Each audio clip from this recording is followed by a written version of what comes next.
Hello বন্ধুরা, আবার একটা ভিডিও নিয়ে চলে আসলাম তোমাদের কাছে। তো আগেই সবাইকে শুভ দুপুরে শুভেচ্ছা জানিয়ে দিলাম, জানিয়ে এই ভিডিওটা নিয়ে চলে আসলাম। তো এটা করছি, দেখো ম্যাজিক্যাল অয়েল আছে, আর ড্যান্ড্রফের পিউরিফাইন আছে, আর বানানা স্পা আছে। এই তিনটে দিয়েই আমি করব। এটা হচ্ছে অ্যাকচুয়ালি ড্যান্ড্রফ আর হেয়ার ফলের ট্রিটমেন্ট ওয়াইজ স্পা।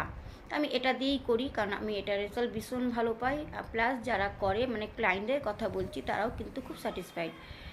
তো আমি সবাইকে বলবো, সবার পক্ষে সবসময় পার্লার আসা সম্ভব না, তাই ঘরোয়া একটা টিপস দিচ্ছি। তোমরা একবার ট্রাই করতে পারো, তোমাদের ড্যান্ড্রফ প্লাস হেয়ার ফল অনেকটাই কন্ট্রোল হবে। সেটা হচ্ছে, একটা নারকেল তেলের মধ্যে তোমরা মেথি, কালোজিরা আর কারি পাতা তিনটেকে খুব করে ফোটাবে, ফুটিয়ে রেখে দেবে। আর যেদিনকার তোমরা ওয়াশ করবে, মনে করবে যদি ভালো কালকে ওয়াশ করবে, তো আজকে অয়েলটা তোমরা ভালো করে হেয়ারে লাগিয়ে নেবে, দিয়ে পরের দিন শ্যাম্পু করে ওয়াশ করে নেবে। আর ওয়াশটা কিন্তু খুব ভালো করে করবে, যাতে হেয়ারে কোনো শ্যাম্পু না থাকে।